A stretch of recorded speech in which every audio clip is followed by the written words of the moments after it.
This thing is a 57 Thunderbird in coral sand, and man, it looks like no other car I've seen before. I've never even seen this color on a vehicle before, and it looks just beautiful. I love the way the back wheel is kind of tucked away and hidden.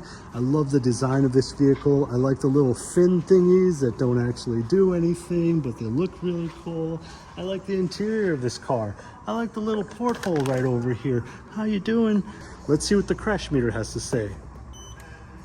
9.4, 12, 19, non-metal. Okay, so non-metal here.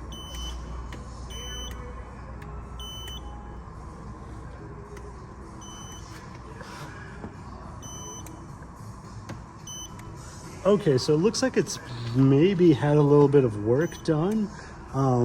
Like maybe there's a little bit of filler in this particular area, but you know what? Let me compare, because I'm not 100% familiar with these vehicles. So let me go over to the other side and see. Maybe these things just are. No, this thing's definitely had some work done on that other panel, because these are definitely registering as metal surfaces, but some of the, yeah, so 9.26, 56, 6.8. Okay, so all the panels appear to be fine, except right here, I'm seeing a little bit of non-metallic surfaces. So here, see when I click it here, I'm getting 76 millimeters thick, non-metal here. Okay, so what this means is this particular vehicle has probably had a little bit of damage in this specific area.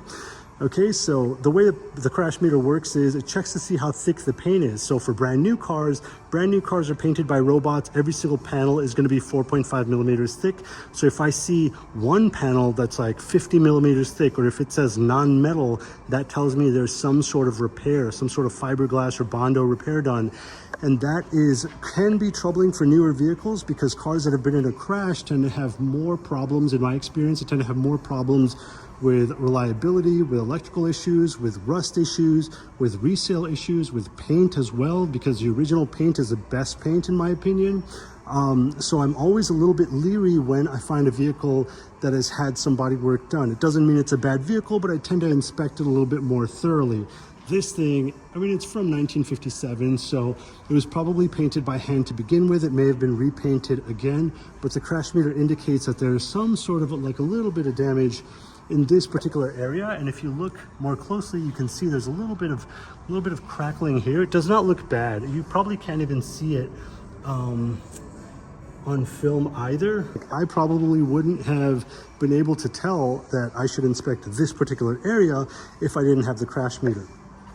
If you're interested in this particular vehicle, check out MCE Cars. They were kind enough to let me come in here, shoot my videos, say whatever I wanted. And if you want to sign up for my course where I teach you how I find, inspect, buy, negotiate, and sell vehicles. I'm not a car dealer. I'm just a regular guy who was ripped off, and I got pissed off, and I bought a bunch of cars to learn how to buy cars properly. And then I came up with this little device. This is just one of the tools and tricks that I use. So you can sign up, learn how I sold my first Porsche for 3 times what I paid. Go to crashmeter.net. And the cool thing is, when you sign up for the course, you get the meter for free. MCE Cars, check them out below. Original paint, crashed. Buying a used car, crash meter works better than meters that cost 3 times as much. Buy the car buying course, get the meter for free. Don't be a crash dummy, use a crash meter.